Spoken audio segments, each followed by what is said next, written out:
Jai Hind everyone, Captain Maverick this side, and this is gonna be the first video on this channel. In this video, I'm gonna talk about the Adaptability Test 2, which is group discussion in Air Force Phase 2. In this video, I'll be covering each and everything that is required, relevant, and important for your GD preparation. Let's move to the topic in Hindi only. हमारी GD को हम इन parts में divide कर सकते हैं. What is group discussion? What is the process of GD? Who does get the selection? Why do candidates get out? How to prepare? These are the basic things, and I have tried my best to cover each and every topic relevant to GD in this video. So basically the first question is, what is group discussion? It is a part of phase 2 selection process.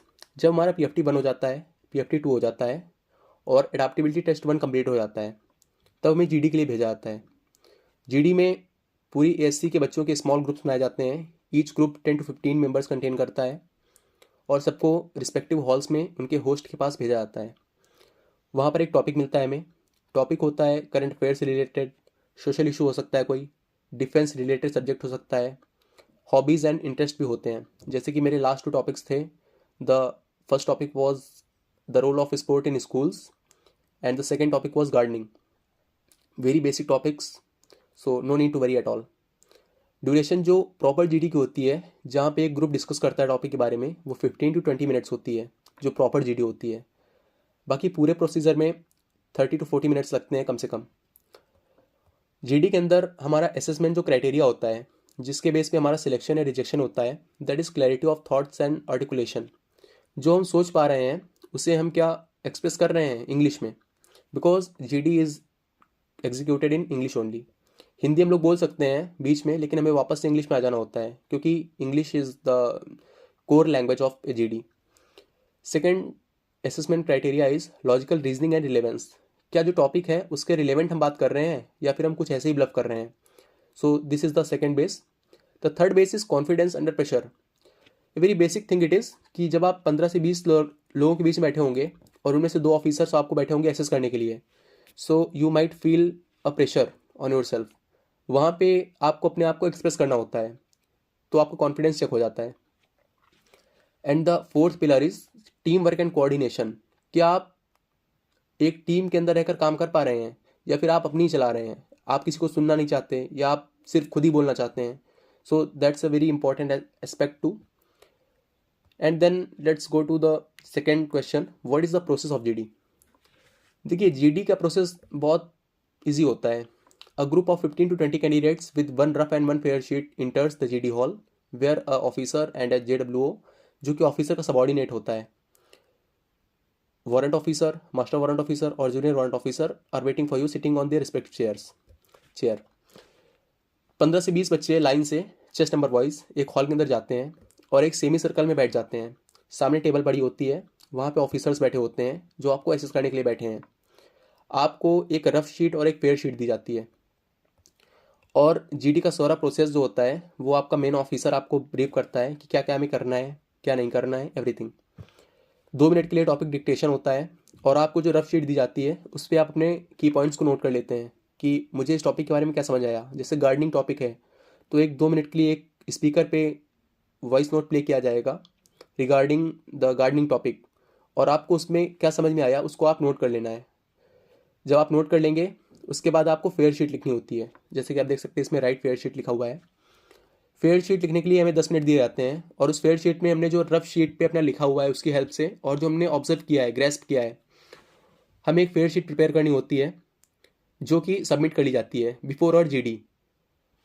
और fair sheet लिखने के बाद personal and topic introduction होता है, जिसमें आपको personal intro देना होता है, name, place, education, qualification and जो जो आपका होस्ट बोलता है मुझे बताने के लिए कि मुझे ये जानना है आपके बारे में. और टॉपिक इंट्रोडक्शन होता है, जैसे मेरा इंट्रो है तो मैं अपने बारे में बताऊंगा और टॉपिक इंट्रो के बारे में बताऊंगा कि गार्डनिंग से मैंने क्या समझा है इस टॉपिक के बारे में, जो कि हमें 1 मिनट के अंदर कंप्लीट करना होता है. ऑफिसर के पास एक स्टॉप वॉच होती है और वो आपसे बोलता है स्टार्ट और इंट्रोडक्शन, और जब आपका 1 मिनट हो जाता है तो वो अपने आप आपसे बोल देता है okay okay next. So try to prepare it very well. और जो उसके बाद हमारा आता है group discussion. Group discussion is the main part of the GD because as you see according to the name. तो ग्रुप डिस्कशन में 15 से 20 मिनट लग जाते हैं कम से कम, क्योंकि एक 15 से 20 बंदों का ग्रुप होता है तो उसमें हमें सारी चीज़ें कवर अप करनी होती हैं। टॉपिक शुरू करो, कंक्लूड करो, सबको अपने अपने पॉइंट्स रखने हैं, सभी पार्टिसिपेट करेंगे, कोई लेफ्ट आउट फील नहीं होना चाहता। तो उसमें ऐसा होता है कि पहले तो वो बोलता है कि सभी साथ में पार्टिसिपेट करेंगे, लेकिन जब 15 से 20 बच्चे एक साथ बोलेंगे, जितने भी तुम्हारी स्ट्रेंथ है उस जीडी बैच की, तो बहुत ज़्यादा केओस क्रिएट होता है। तो होस्ट बोल देता है कि देखो ऐसा है कि अभी जो है ना, तुम अलग अलग 20 से बंदे डिवाइड कर लो। अगर 18 बच्चे हैं तो 9 का 2 ग्रुप बनेगा, 15 हैं तो 7 और 8 मान लो बन जाएगा। इस तरह से वो लोग बोल देते हैं कि चलो ठीक, अब ये जीडी अलग करेगा, ये जीडी अलग करेगा। जब बहुत ज़्यादा केओस होता है और आप 2 से 3 पॉइंट कम से कम रखो और 3 से 4 पॉइंट्स रख दो, तो जीडी में आप अच्छा आपका मान लिया जाता है कि आपने अच्छे से परफॉर्म कर दिया है। और ये सारा प्रोसेस जो होता है वो लेता है लगभग 30 से 40 मिनट। आप जीडी हॉल के अंदर इंटर करते हैं और बाहर निकलते हैं, एवरीथिंग। अभी एक बात आपको मैं बताता हूँ कि जब आप पार्टिसिपेट करते हैं तो कुछ बच्चे ऐसे होते हैं जो बहुत शाई होते हैं, बहुत अंडर कॉन्फिडेंट होते हैं, या फिर जो अपने आप को एक्सप्रेस नहीं कर पाते हैं।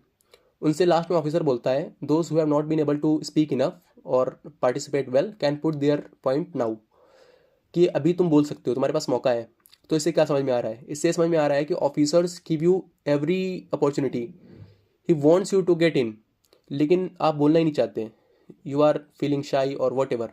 क्योंकि मैंने अपनी 2 जीडी दे रखी हैं और मैंने दोनों बार देखा है, ऑफिसर्स आर वेरी सपोर्टिंग, वो बहुत सपोर्ट करते हैं, वो चाहते हैं कि तुम इन हो जाओ। माई AC was 3AC Kanpur for both of the times and my chest number was 45, so you can see me. Then let's go to the next topic, who does get the selection? देखिए, selection कौन पाता है? बहुत सारे myths हैं, बहुत, और reality बहुत अलग है। सिलेक्शन में सबसे इंपॉर्टेंट होता है introduction. I have seen it by the officer only, क्योंकि उसने हमसे बोला था कि हम तुम्हारा असेसमेंट इंट्रोडक्शन के बेस पे ही कर लेते हैं आधा। और GD is also very important, इसलिए अपना इंट्रोडक्शन तो हमेशा अच्छे से प्रिपेयर कर लेना, क्योंकि introduction is the main part of your GD. अगर तुम अपने बारे में नहीं बता पा रहे हो तो तुम दूसरे टॉपिक के बारे में क्या ही बताओगे। और अगर तुम अपने बारे में अच्छे से जानते हो, so that grasp the attention of the officer. तो इस चीज़ को ध्यान रखना हमेशा कि आपको अटेंशन सीकर नहीं बनना है, लेकिन आपको रिलेवेंट बोलना है अपने बारे में और अच्छे से बोलना है। आर्टिकुलेशन होना चाहिए हर बंदे के अंदर। बी काम, कंपोज एंड कॉन्फिडेंट। आपको बहुत काम रहना है, कंपोज रहना है, कॉन्फिडेंट रहना है। Just be easy, I am a chill गाई वाली फीलिंग लेके जाना है आपको उसके अंदर, जीडी हॉल के अंदर। Be a good listener and grasp good points. ये मैंने क्यों लिखा है? क्योंकि कभी ऐसा होता है कि आपके पास कोई ऐसा टॉपिक मिल जाता है जो आपको बिल्कुल पता नहीं होता। जैसे मैंने गार्डनिंग टॉपिक कभी किया ही नहीं, हालांकि ये बहुत ईजी टॉपिक है, लेकिन easy topics are also very dangerous, क्योंकि आपको पता नहीं होता उनके बारे में। तो तुम दूसरे बच्चे तो जो ऑफलाइन रैट्स होते हैं, इन्होंने खूब अच्छे से पढ़ रखा होता है, तो उनका यूज़ करो कि वो क्या बोल रहे हैं तो तुम समझ सकते हो इस बारे में। और जो स्पीकर पे प्ले करते हैं वहाँ से अच्छे अच्छे पॉइंट्स नोट करो, की पॉइंट्स। और ये आप तभी नोट कर पाओगे जब आपकी ग्रैस्पिंग पावर अच्छी है और आप एक गुड लिसनर हो, कि आप अंडरस्टैंड करते हो चीज़ों को सुन के। Speak concisely and an structured manner. कम बोलो, धीरे बोलो और स्ट्रक्चर्ड वे में बोलो। ज़्यादा अगर आप हरीडली एंड रेपिडली बोलोगे तो आपका ही पॉइंट खराब होगा, आप अपने आप को एक्सप्रेस नहीं कर पाओगे और एक बैड इंप्रेशन पड़ेगा ऑफिसर के सामने। Think twice and then speak. ये मैं ऐसे इसलिए बोलता हूँ कि अपने पॉइंट को अच्छे से मन में प्रिपेयर कर लो। 3 से 4 बंदों को बोलने दो, 4-5 बंदे बोल लें, उसके बाद तुम बोलो। क्या जरूरी है बार बार जल्दी जल्दी बोलने का जब तुम्हारे पास अच्छा पॉइंट ही नहीं है? Make a good point in your mind and then speak, that is the best thing I can suggest you. Who does what does cause rejection, means like who does get out? So basically not speaking anything। अगर आप वहाँ शर्मीली दुल्हन बन के बैठेंगे तो आप बाहर होना ही है, that's you can take it in black and white. Speaking too much, या फिर आप बहुत ज़्यादा बॉम्बास्टिक वे में बोल रहे हैं, सिर्फ खुद ही बोल रहे हैं। देखो, एक तुमको मैं बेसिक चीज़ बताता हूँ कि कम्युनिकेशन गैप होगा ना तो कोई रिलेशनशिप चलने वाला है नहीं। और अगर तुमने यहाँ पर ये लगाया कि तुम बोलती रहो मैं तुम्हें सुनता रहूँगा, so that's also a very foolish idea. भाई, सभी को बोलने देना है, सभी थोड़ा थोड़ा बोलेंगे, सभी अपने पॉइंट्स रखेंगे। So that was an example only. और not delivering a good intro, that's very bad thing you can do with your GD. जब आपसे इंट्रोडक्शन वाला पोर्शन आपका आएगा तो आपको एक अच्छा इंट्रो प्रिपेयर कर ही के जाना है, because introduction is the key to get your selection. क्योंकि first impression is when you are delivering your intro, so why not prepare a good intro यार? प्रिपेयर करना पड़ेगा तुम्हें अच्छे से। और being over confident and dominating, अगर पापा वाली पर्सनालिटी लेके जाओगे ना वहाँ पे कि मुझे तो सब आता है और मैं आज ये इधर की उधर कर दूंगा सब, so don't do it. Always have confidence but don't be over confident, क्योंकि over confident can cause rejection so many times. और रिजेक्शन का देखो एक सबसे बड़ा जो नेगेटिव इम्पैक्ट होता है जहाँ पे गेहूं के साथ घुन भी चला जाता है, the thing is fish market. अगर ऑफिसर थोड़ा ठनका हुआ है या फिर थोड़ा हो सकता है उसके मन में कुछ भी चल रहा हो और तुम सबने फिश मार्केट कर दी, वो मना करता है शुरुआत में, कोई भी फिश मार्केट यहाँ नहीं बनाएगा, ठीक है। तो इसलिए वो क्लीन स्वीप कर देता है कि सारा ग्रुप वॉश आउट होगा। और फॉर्मल इंपॉर्टेंट नहीं होते, जो तुमने देख रखा है ना कि ये एसएसबी वाला बन के जाते हैं, ठीक है, कि कपड़े बदल रहे हैं एसी के बाहर बैठ के, तो ये सब नहीं करोगे तो भी चलेगा भाई। मैंने तो अपने दोनों जीडी जो हैं लोअर टी शर्ट में ही दे रखे हैं, क्योंकि कौन बदले यार, इतना सब ड्रामा कौन करे।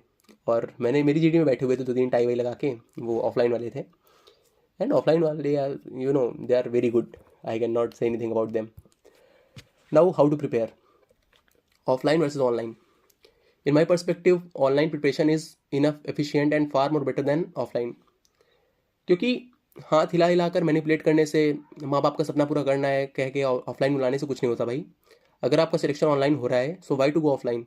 अगर आपको रील बनवानी है इंडिया की नंबर 1 अकेडमी में जाके एयरफोर्स के लिए, तो आप जा सकते हैं, that's up to you. If you have a lot of money, if your father is very financially strong or stable, then you can go spend it as you want. I'm not saying anything, but in my perspective just go for online preparation, क्योंकि group discussion में आपको बस group अच्छे से पकड़ना है कोई, और प्रिपेयर करो साथ में, अच्छे से एक्सप्लोर करो, दूसरे के पॉइंट सुनो, अपने पॉइंट्स को बताओ और एक अच्छे ग्रुप में बैठ के प्रिपेयर करो, दैट्स ऑल। इंट्रो तो तुम खुद ही प्रिपेयर कर सकते हो, इंट्रो प्रिपेयर करने के लिए कौन चाहिए भाई, और क्यों पैसा फूंक के जाओगे कहीं ऑफलाइन। मैं ऑफलाइन का कोई क्रिटिसाइज़ नहीं कर रहा, लेकिन मैं बोल रहा हूँ कि ऑफलाइन रैट से सावधान रहें। जो चूहे होते हैं ना, ये बहुत दिक्कत देते हैं भाई जीडी के अंदर, क्योंकि वो उनको बड़ी अम्मा बनना होता है। वो बोलते हैं कि okay gentleman don't try to create a fish market, और उनको ये नहीं पता भाई कि ये बहुत क्योस क्रिएट कर रहा है, ये सब बिल्कुल भी इम्प्रेस नहीं हो रहा है ऑफिसर, ठीक है, और उसका उसका काम तुम खुद कर रहे हो। सो बहुत ही गंदा इंप्रेशन है मेरी नज़रों में तो, क्योंकि ऑफलाइन वाले ना बहुत ज़्यादा ओवर हाइप्ड करके रखे हैं इन चीज़ों को। क्योंकि clearing GD is far more easy than what so called academies are telling you. It is not that difficult, so just be chill. हर चीज़ को उतनी इज्जत दो जितना वो डिज़र्व करती है। वो अगर अच्छा डिज़र्व करती है जीडी, तो उसको अच्छा ही रखो, उसमें तुम इतना बॉम्बेस्टिक क्यों हो रहे हो। Just give your efforts and get selected, that's all. Don't be bombastic at everything और एनीथिंग। और अब रही बात पेड ऑनलाइन लेना है या पेड ऑफलाइन जाना है, मतलब ऑफलाइन क्या करना है, ऑफलाइन तो छोड़ ही दो, लेकिन पेड ऑनलाइन के लिए मेरी फर्स्ट जीडी के लिए मैंने परमा डिफेंस को प्रीफर किया था फॉर माई प्रिपरेशन। और उन्होंने काफ़ी अच्छे से मुझे प्रिपेयर भी किया था, क्योंकि मैंने एक अच्छा ग्रुप बनाया और दोस्त बनाए, साथ में प्रिपेयर किया हम सभी ने, और एक ही क्लास करता था मैं तो, एंड दैट वॉज इनफ। क्योंकि पता लग जाता है भाई ग्रुप के अंदर पार्टिसिपेट कैसे करना है, and that's very good thing. मेरी तरफ से एक एडवाइस है कि prepare your intro well and do mirror practice of topics as much as you can. Be confident and give your best. Confidence is the key, keep working on your knowledge portion and it gives you a positive edge in your GD, क्योंकि आपको उन लोगों से ज़्यादा पता होता है जो वो लोग बोल रहे हैं। इसके अलावा practice as much as you can, I can see it, and you will make it easily, not a big thing. और अगर आपको फ्री में प्रैक्टिस करनी है, पेड तो देखो आप चाहें तो कर सकते हैं, I am not saying it कि आप पेड ना करें। अगर आपको ऑफलाइन जाना है तो भी ऑफलाइन जा सकते हैं आपको, मैं कभी मना नहीं करता किसी चीज़ के लिए। बस आप जब जीडी हॉल से बाहर निकलेंगे ना, तो आप सोचेंगे कि अरे यार कहाँ चला गया था मैं यहाँ पे प्रिपरेशन करने के लिए, इससे अच्छा तो 6-7 महीने का बर्गर एंड फास्ट फूड का जुगाड़ हो जाता, ठीक है। और मेरा टेलीग्राम ग्रुप है वे टू वाई से ना, आप वहाँ जाके प्रिपेयर कर सकते हैं अच्छे से, क्योंकि मैं शाम को रात को 8 बजे होस्ट करता हूँ एक जीडी, और 1-to-1 असेसमेंट भी देता हूँ। तो अगर जो लोग पेड ज्वाइन नहीं कर पा रहे हैं, परमार डिफेंस या कोई और, क्योंकि परमार डिफेंस का मैं नाम इसलिए ले रहा हूँ क्योंकि वो बहुत ही अफोर्डेबल बैच है, 299 या 399 करके कुछ ऐसे हैं, so you can just go for that. Otherwise जो फ्री में करना चाहते हैं कम टू मी, और अगर आप पेड में है भी, just come to me and I'll assess you and I'll tell you each and everything that is required to clear your GD. Okay, you can do it and you will. Thank you so much. Jai Hind. And if you have any other doubt, you can have it in your comment section. Thank you so much.